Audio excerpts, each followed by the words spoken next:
पहली बार ऐसा हुआ है कि कक्षा 10वीं और 12वीं के दोनों के ही नतीजे एक ही साथ एक ही दिन सीबीएसई ने जारी किए हैं। क्या कारण रहा इसके पीछे और कैसे रहे इस बार के नतीजे, जानने के लिए हमारे साथ और जानकारी देते हुए जुड़ रहे हैं डॉक्टर संयम भारद्वाज जी, कंट्रोलर ऑफ एग्जामिनेशन। आइए उनसे बात करते हैं। सर, पहली बार ऐसा हुआ कि दोनों ही रिजल्ट्स आपने एक ही दिन जारी किए, क्या कारण रहा? क्या प्रेशर ज्यादा रहा? नहीं, प्रेशर की बात नहीं है, ये तो कार्य को पूरा करने की बात है। हम लोग लगातार अपने काम को कर रहे थे और हमने अपना शेड्यूल अब की बार बनाया था, क्योंकि हमने परीक्षाएं देर से आयोजित की थी। परीक्षाओं का समय अवधि जो है वो ज़्यादा थी, 51 डेज़ तक हम लोगों ने परीक्षाएं आयोजित की, जिससे कि बच्चे जो हैं उनको दो पेपर्स के बीच में, एग्ज़ाम के बीच में समय मिल जाए। तो वो सारा जो टाइम का लॉस था, उसके लिए हम लोग यहाँ पर काम कर रहे थे कि हम यहाँ काम करें, और जो 31 जुलाई हमारी निश्चित तिथि थी कि जब तक हमको रिजल्ट डिक्लेयर करना है, तो उसके लिए हम लगातार पैरेलल में एक शेड्यूल बनाकर काम कर रहे थे और लगभग दिन रात काम चल रहा था उसके ऊपर। तो पहला फोकस हमारा क्लास 12 के ऊपर था, जिससे कि क्लास 12 हम अगर डिक्लेयर कर देते हैं तो वो बच्चे जो बाहर जाने वाले हैं या कहीं किसी को एडमिशन की समस्या है तो उसका निदान हो सके। तो कल रात हमारा कक्षा 12 का रिज़ल्ट तैयार हुआ और हमने सुबह उसको डिक्लेयर किया। साथ ही सारे रीजनल ऑफिस अभी कक्षा 10 की तैयारी भी कर रहे थे और काफ़ी समस्याएं उसमें थीं, लेकिन वो जल्दी जल्दी हम लोगों ने रिजॉल्व किया और कक्षा 10 के रिज़ल्ट को भी हमने आज घोषित किया। एक और भी बहुत बात मन में थी कि आज जैसे हमने किया तो कोई छुट्टी के दिन हम रिज़ल्ट घोषित ना करें।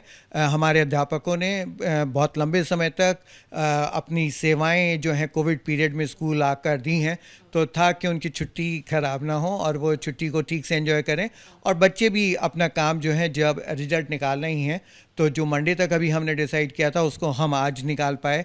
वो केवल इसीलिए कि एक ध्येय हमने रखा और उस ध्येय को पूर्ण करने के लिए सब लोगों ने हमारा साथ दिया। केंद्रीय शिक्षा मंत्री ने भी ये बात कही थी कि 45 डेज का जो समय होता है, अंतराल होता है, परीक्षा के बाद लग जाता है चेकिंग होने में। 15 जून तक 12वीं कक्षा के पेपर होते रहे थे। इस अनुसार ये हम कह सकते हैं कि टाइम जो है वक्त से काफ़ी पहले आ गया है रिजल्ट। जी, देखिए, रिजल्ट वक्त से पहले यहाँ पर एक बात और समझने की है कि अब की बार का रिजल्ट वो एक परीक्षा का रिजल्ट नहीं है, वो दो परीक्षाओं का रिजल्ट है। टर्म 1 की परीक्षा, टर्म 2 की परीक्षा। टर्म 1 की परीक्षा में हमने बच्चों को उनकी परफॉर्मेंस ज़रूर बताई थी, लेकिन जब हमको रिज़ल्ट बनाना था तो रिज़ल्ट बनाने के लिए इन सारे बच्चों को की जितनी भी पॉकेट्स होती हैं, हर बच्चे के हमको 5 से 6 नंबर चाहिए होते हैं सब्जेक्ट के, उसके थ्योरी के चाहिए होते हैं, उसके प्रैक्टिकल के चाहिए होते हैं, इंटरनल असेसमेंट के चाहिए होते हैं। तो ये करीब 10 करोड़ पॉकेट्स थी जिनको कि हमको भरना था और तब हमको रिज़ल्ट डिक्लेयर करना था।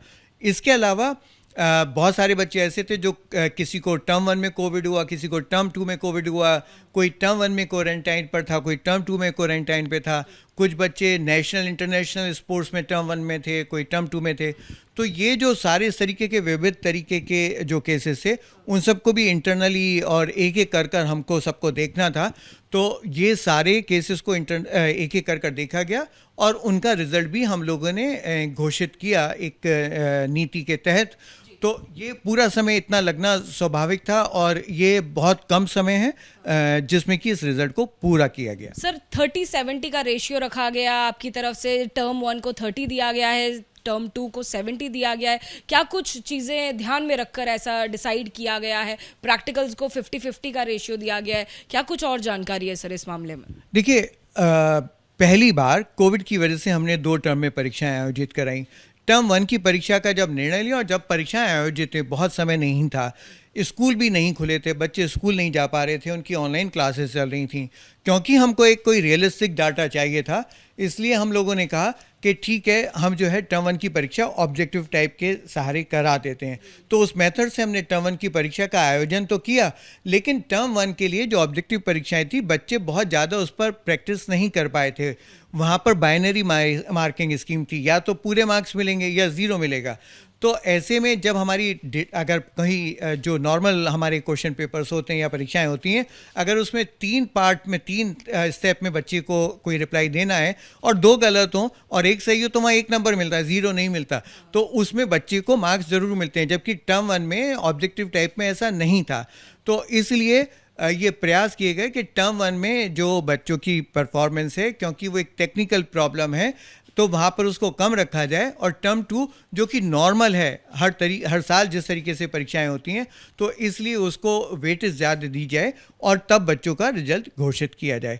तो ये वाइडर कंसल्टेशन के बाद जो हम लोगों को स्कूल से फीडबैक मिली और जो हमारी कंसल्टेटिव प्रोसेस था, उसके बाद ये तय किया गया कि यहाँ 30 और 70 और प्रैक्टिकल इंटरनल हैं, वो पहले भी वहीं हुए थे। एक और सवाल सर, 10वीं और 12वीं अब दोनों के रिजल्ट डिक्लेयर हो गए, जो नया सेशन 2023 का शुरू होने वाला है, क्या वो 15 फरवरी से शुरू होने वाला है? इस पे ज़रा स्पष्टीकरण चाहिए, जिस तरीके से सोशल मीडिया पर खबरें आना स्टार्ट हो गई हैं पहले से। जी, बिल्कुल। हमने आज जो सुबह अपनी प्रेस रिलीज जारी की, उस प्रेस रिलीज में लिखा है कि 15 फरवरी 2023 से परीक्षाएं होंगी।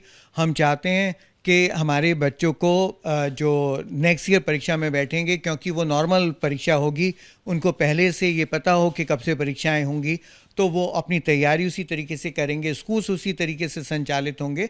तो अभी जो हम लोगों ने डेट डिसाइड की है वो 15 फरवरी है। हम चाहते हैं बैक टू नॉर्मल पहुंच जाएं हम, और जो पिछले दिनों में हमारी 19 में और 20 में जो परीक्षाएं हुई, वो परीक्षाएं 15 फरवरी के अप्रॉक्सीमेटली हम शुरू करते हैं, जहां पहले हम स्किल की परीक्षाओं को ले लेते हैं, उसके बाद नॉर्मल परीक्षाएं हम जो सब्जेक्ट्स हैं उनकी करते हैं।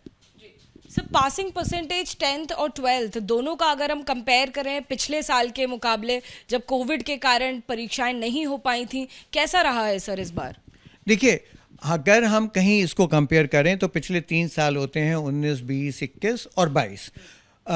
तो 22 का कंपैरिजन हमको करना है, तो 22 में जो 21 का है उस ईयर को हम कंपेयर करने के लिए ना रखें। वो इसलिए ना रखें क्योंकि हमारा ये रिजल्ट जो था एक नीति के तहत बना था, टेबुलेशन पॉलिसी के तहत, जिसमें कि स्कूल्स ने अपनी तरफ से उसको वर्कआउट किया था, जो पॉलिसी हमने बनाई थी।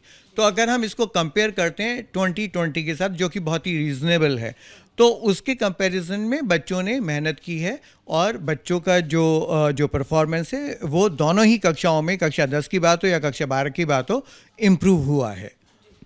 जैसे कि आप बता रहे हैं इम्प्रूव हुआ है सर, कुछ बहुत ही शॉकिंग आंकड़े भी सामने आ रहे हैं। अगर हम सरकारी स्कूलों की बात करें या सरकारी सहायता प्राप्त स्कूलों की बात करें, तो वहाँ पर 10वीं कक्षा में जो रिजल्ट है वो पिछले साल के मुकाबले, जैसे 10वीं की अगर मैं बात करूँ तो 76% पिछले साल था, जो माफ़ कीजिएगा 76% इस साल आया है पासिंग परसेंटेज, जो पिछले साल 95% तक था सर। और अगर हम बात करें सरकारी एडेड स्कूल की, गवर्नमेंट एडेड स्कूल की, तो वो पिछले साल 80 इस साल 80.91% आया है, और इस साल जो है वो रिजल्ट 80 आया है, वहीं पिछले साल 95 के करीब था। तो कहीं ना कहीं बहुत ज़्यादा फ़र्क नज़र आ रहा है। अगर हम 2020 से कंपेयर करें, 70% के आसपास परसेंटेज बनी है, 21 में जो परसेंटेज है वो कहीं ना कहीं 95-96 के आसपास पासिंग परसेंटेज रही है, जो इस साल फिर से घट गई है। तो गवर्नमेंट स्कूल्स में ऐसा आंकड़ा क्यों सामने आया है? मेरी अपनी ओपिनियन ये है कि हम 2020 और 2022 को कंपेयर करते हुए जब चलेंगे, तो ऐसी संभावनाएं हो सकती हैं कि इन स्कूलों में पढ़ने वाले छात्र वो उस वर्ग के छात्र हैं जिनके पास शायद टेक्नोलॉजी जो है वो उपलब्ध नहीं हो। तो जो टर्म 1 की परीक्षाएं थीं और टर्म 2 में भी बहुत कुछ समय तक अगर कहीं कोई ऑनलाइन परीक्षाएं हुई या कोई बात है, तो वो टेक्नोलॉजी ना होने की वजह से वो पढ़ाई का वो स्तर ना रहा हो जो कि प्राइवेट स्कूल के बच्चों के पास है, जहाँ पे कि उनके पास मोबाइल फ़ोन और नेट कनेक्टिविटी और दूसरे जो सुविधाएं हैं वो उपलब्ध हैं। अभी तक हम लोगों की तरफ से ऐसा कोई स्टडी नहीं की गई कि हम ये देखें, लेकिन मुख्यतः मुझे महसूस होता है ये केवल टेक्नोलॉजी जो डिवाइड की जो इशू है वो हो सकता है कि उनका रिजल्ट में थोड़ा बहुत अंतर हो। इसके अलावा एक जो दूसरा ज़रूर अंतर होगा, वो ज़रूर अंतर हमारा ऑब्जेक्टिव टाइप पैटर्न का रहा होगा इनके साथ, क्योंकि जो हमारे प्राइवेट स्कूल के बच्चे हैं वो लोग कंपटीशन की तैयारी करते हैं, तो थोड़ा बहुत जो है ऑब्जेक्टिव टाइप परीक्षाओं के बारे में जानते हैं। लेकिन जो गवर्नमेंट स्कूल के हैं उनका सामान्यतः जो परिवेश है वो ये कि वो नॉर्मल पढ़ाई शुरू करते हैं, अपनी उसी कक्षा की पढ़ाई करते हैं और उसी पर ध्यान ध्यान केंद्रित करते हैं, और उस बीच में अगर एक नया प्रारूप अगर कोई ऐसी परीक्षा का आता है तो उसकी वजह से उनकी परीक्षा पर जो उनकी परफॉर्मेंस है वो प्रभावित हो सकती है। आखिरी सवाल सर, अब स्थिति जो है वो नॉर्मलसी की तरफ आ चुकी है, सभी चीज़ें नॉर्मल चल रही हैं, तो परीक्षाएं जो अब तक कोविड के कारण 2 भागों में ली जा रही थी, टर्म 1 और टर्म 2, क्या अब ये हम माने कि जो नया सत्र शुरू होगा तो उसमें परीक्षाएं अब टर्म 1 टर्म 2 में नहीं रहेंगी, एनुअल परीक्षाएं होंगी? बिल्कुल, मैं भगवान से प्रार्थना करूंगा कि कोविड और कोविड जैसी समस्याएं राष्ट्र में या हमारी पृथ्वी पर ऐसी ना हो, और परीक्षाओं का संचालन जो है वो जिस तरीके से चलता है वो उसी तरीके से चले। बच्चे पूरे साल पढ़ें और उसके बाद अपनी परीक्षाएं दें, और एनईपी के तहत हम उनको उनकी जो परफॉर्मेंस है उनको इम्प्रूव करने के लिए ज़्यादा अपॉर्चुनिटी प्रोवाइड करें, उस पर हम लोगों का ध्यान करें। अभी इस पर आधिकारिक तौर पर आप पुष्टि नहीं दे रहे हैं कि एनुअल परीक्षा होगी या नहीं होगी? एनुअली ही परीक्षा होगी। हम लोगों ने जब तिथि निर्धारित कर दी है 15 फरवरी से होंगी, तो केवल एक परीक्षा होगी। और जो विशेष बात है वो मैं ये कहना चाहता हूँ कि एनईपी के तहत परीक्षा एक होगी, लेकिन उसके बाद हम उनको चाहेंगे कि अपॉर्चुनिटी मिले उनको अपनी परफॉर्मेंस इम्प्रूव करने की। वो कंपार्ट एग्ज़ाम हो, कंपार्ट के बाद कहीं कोई और हो, उस चीज़ पर हमारा ध्यान केंद्रित होगा। बहुत शुक्रिया एबीपी न्यूज़ से बात करने के लिए। तो देखिए, कंट्रोलर ऑफ एग्जामिनेशन सीबीएसई संयम जी से हमने बात करी। नए सत्र की डेट अनाउंस हो चुकी है, 15 फरवरी 2023 से नया सत्र शुरू हो सकता है और एनुअल परीक्षाएं होंगी। जैसा कि अब फिलहाल 2 भागों में परीक्षाएं हो रही हैं, तो नए सत्र के छात्रों के लिए एक साइन ऑफ रिलीफ है, राहत की खबर है कि उन्हें पूरे साल में एक परीक्षा देनी होगी। कैमरा पर्सन वेद प्रकाश पांडे के साथ अजातिका सिंह, एबीपी न्यूज़, दिल्ली।